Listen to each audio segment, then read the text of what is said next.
Well, that was utter nonsense. Really, it was mindless drivel. You know, it's a funny thing when you learn technique, and as a guitar player, you know, we can be very guilty of this. You want to get faster and faster, especially when you're younger. You know, and you start to play, you hear all this great technique, and you want to do it, and you can spend hours of your life, you know, getting techniques down, and then when you get them, you think, what am I going to do with that, you know, really? Because in a jam situation, I can honestly say, whilst I learnt to do that, and I spent many hours learning that, you know, when I was younger, I've never used it in a jam situation. Now, that isn't to say that it's not useful, because you know it is if you're teaching some technical songs and bits like that come up, which is really the whole point of learning kind of stuff like that, because you know you'll get a passage in a song and you'll think to yourself, oh, I can't play that because I haven't got my alternate picking down or my legato down, you know. So it's worth learning these techniques, and maybe you will use it in your playing if that's what style you like, but I can't say that I've ever used it. But anyway, I'm going to do a lesson today on how to turn that mindless rubbish into something maybe a bit more interesting and cool. You know, if you think about players, one that comes to mind is Steve Vai. He's got great technique, but he's really very quirky in his approach, and he's kind of employing these ideas, which I'll show you now. All right, so, you know, if we go back to our little kind of lick here, which I'm doing, I'm kind of making this up on the spot, so this might go well, it might not. So I'm playing in D minor, all right? So the basic idea here is 7, 9, 10 on the G, and then 8, 10, 11, and then here 8, 10, 12, right? So if you're playing that kind of, you know, like in the rock way,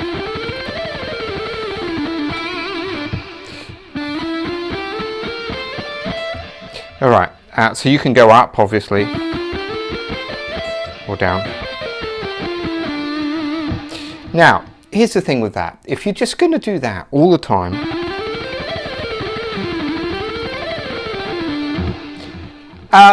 it's all right, you know. As I say, it's really mindless rubbish. It is, I suppose, quite impressive the first couple of times you hear it, and then after a while, it just gets mind-numbingly boring, you know. So what can we do to this to, you know, make it sound more kind of attractive? So one thing you can kind of do is break it up with bends. Now, obviously, when you're playing this, you can think, what notes can I bend to? We're in D minor here. So the notes in D minor are D, F, and an A, all right? So what sounds quite nice in rock, I think, is these wide bends.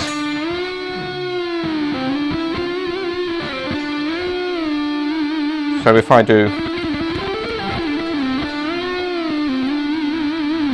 you can add those things. You can kind of, so that was to the D, I bent the D to the F.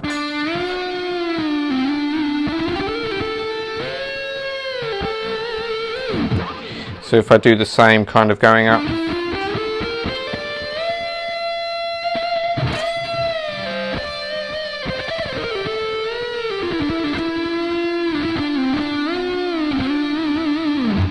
So maybe a bit more interesting. It's not the best lick in the world, but we're making this up as we go along. So I bent from the D to the F there. I bent to an E there, which is in the scale, but it's not in the chord, so it's going to sound a bit weird.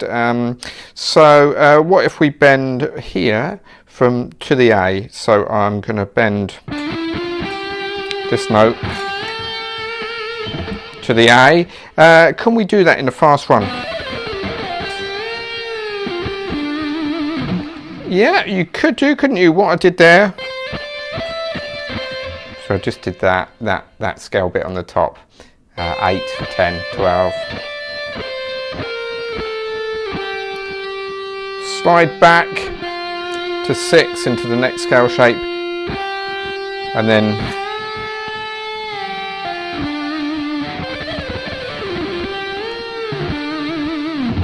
that was slightly different. I changed it there.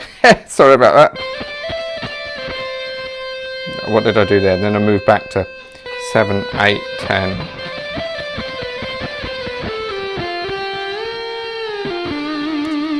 And I finished on that D note. So if I do that.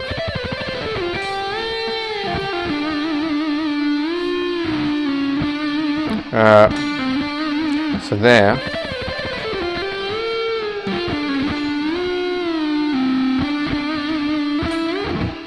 So there I kind of bet when I got to the D, I bent back to that F again. So the other type of things you can do, you're just mucking about like I am now. I haven't prepared anything here. I'm just really making this up as I go along. You can go to that D minor pentatonic shape.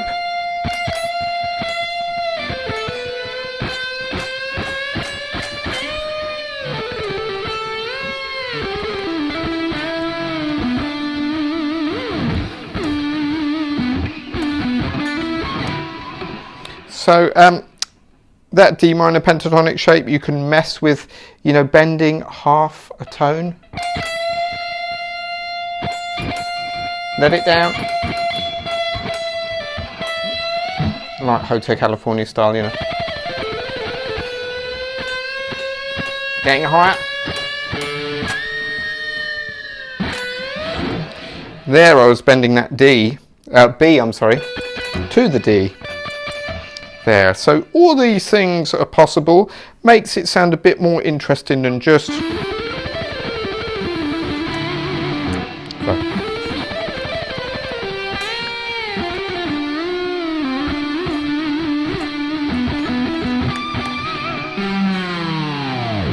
add some dive bombs in there. They always sound quite good.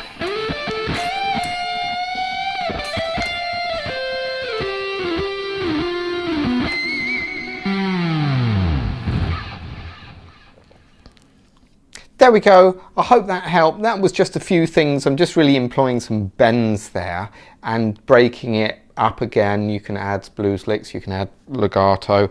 You know, there's really tons of stuff you can do. I was only focusing on one area there, you know, whammy bar and using big bends or small bends and going into the different scale shapes. But just experiment. Any technique you learn, just see what you can do with it. Just don't think to yourself, oh, it's alternate picking, I'm just going to do that, you know, for 10 hours, you know, a day. Just see how could you break it up into something more interesting, because if you listen to the great players, they'll change things up a bit. You know, they'll add double stops, they'll add all different techniques. They won't do that for the whole solo. Well, some players might, I don't know. Anyway, have fun, remember to subscribe, and I shall see you in the next video.